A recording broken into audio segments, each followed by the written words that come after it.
Okay, so this is my newest ride. This is my first ride on my newest ride. I just bought it a couple of minutes ago. And I love it so far. I'm gonna go on a 65-kilometer trip back home, and I hope she makes the trip. She looks pretty good, man.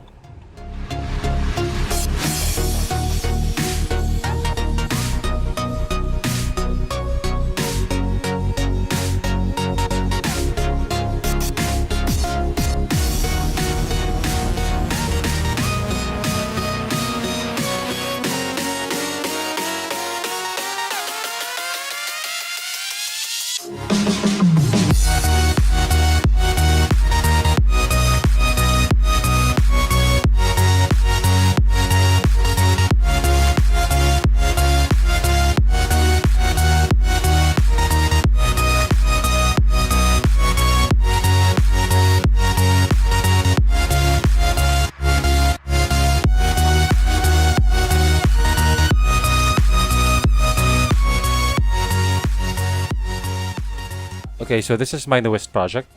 Her name is Skyblue. I've had her for about a week now. We had a few hiccups on our first day, but she is fine now. She did make it back home in one piece. She is a 316i. She has a 1.6-liter engine. She produces 122 horsepower, and that is fine with me. I wanted a car that I could use daily, so fuel efficiency was important to me. She can do 13.5 kpl in mixed city and highway driving. Anyway, she has rear-wheel drive. She has near 50-50 weight distribution, and she has a manual transmission, so she's a bit more fun to drive than your average 1.6. Her color is Arctic Metallic. I wasn't a fan of the color when I first saw it in photos, but now that I've seen it in person, I think it looks very good.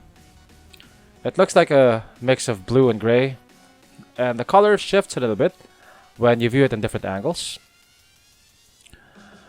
Currently, she is mostly stock, except for the wheels. She has 18-inch wheels. I'm not sure what the style is, but they're genuine BMW wheels. She's not going to stay stock for very long. I plan to do a few mods. I plan to install a front splitter, a chin, LED angel eyes, gloss black kidney grills, and lowering springs. Also, wheel spacers at the back. I don't plan to do any engine mods because I want the car to be as reliable as possible. Okay, so this is the key fob. You can unlock the trunk with it. Also, you can lock the doors and unlock the doors. One useful trick is that you can open all the windows using the key fob by just holding onto the unlock key, like so. There we go.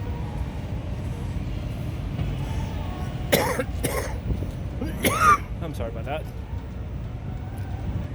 And then to close the windows, just press and hold the lock key, which is this BMW logo over here.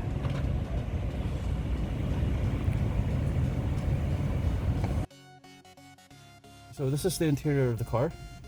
When I first saw photos of the dashboard of the E90, I thought it was bland looking. But now that I've seen it in person, I think it looks pretty elegant, pretty... what's the word? It looks minimalistic. And the fact that it doesn't have a typical LCD infotainment screen makes it look timeless. Because that's the first thing that ages in a car. This also has a start-stop button, but unlike most modern cars where you just push the start button, on this car you have to put the key fob in this slot over here, like so, and then press the start button. Sorry, Jose Marichan, I don't want to listen to you right now. There.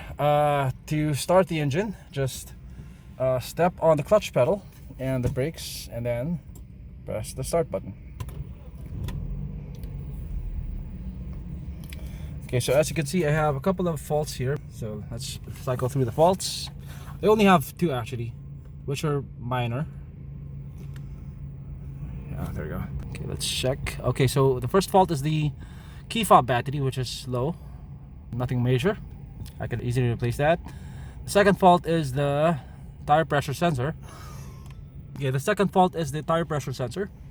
The wheels of the car are not stock, and the tire pressure sensors, I think, were sold with the previous wheels, so I don't have them anymore. And aside from that, the car is in pretty good condition. This is the base model, so the steering wheel doesn't have audio control buttons, but it feels pretty expensive. Or maybe that's just because it has this BMW logo over here at the center. Anyway, let's cycle through the menu. The E90 does not have a dipstick. You check the oil level through this menu over here. As you can see, it's at max level. And then what else? Set service info. Yeah. So in here you can see the service schedule of the car. Okay, so that's for the oil change. It's not due for another 11,000 kilometers under chassis. I don't know what this is. Spark plugs, 41,000 kilometers. Yeah, basically that's it. Also, you have a computer over here. Wait. You can see your average consumption, which is currently at 10.9. It was at 13.5 yesterday. My average speed is 15.3 kilometers per hour. Range 172 kilometers. Temperature is 29.5 degrees Celsius. Let's see. Menu. Configuration. Wait. Configuration. Here. And then you have a single zone climate control.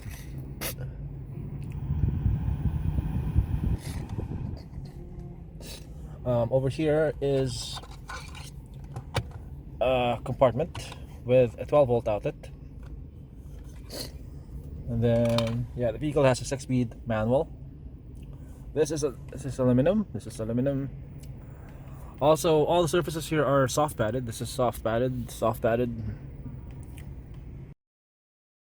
Okay, the car does not have a lot of cup holders, especially here at the front. You get one cup holder underneath the armrest. It's this one. It's pretty tiny, but it is cooled. You have vents over here for cooling your drinks. You get one 12-volt outlet over here, an aux jack. Okay, one thing about the E90 is that you don't get a lot of storage. I mean, for a vehicle of this size, the 3 Series is no longer a compact car. I mean, the E46 was a compact car, but this is about the size of an Accord. You have this small storage bin over here. Look at my hand. It's so looks like a zombie hand, doesn't it? Oh god, it hurts. Okay, I'll have to use my other hand. You have this tiny storage over here. Underneath the armrest you don't have a lot of storage. The glove box is tiny. And then the storage over here it can't even store a water bottle. Maybe a small one. So why did I buy a BMW? I've always had a thing for Euro cars. My first car was a classic Benz. It was a 1986 W123. Since then, I've had 3 classic Benzes and 3 slightly more modern BMWs. I like the styling of BMWs from the E46 onwards. I think they look elegant, yet aggressive and sporty at the same time. I also think that they age a bit better than most Japanese cars. Unlike, let's say, the Vios or the Altis, which start to look old when the newest model is released. This car still looks fresh, I think. Unless you're a BMW enthusiast, you probably won't be able to tell that this car is 3 generations old. Anyway, part of the reason for buying this car is to mod it and to make content out of it. So we'll see how this goes.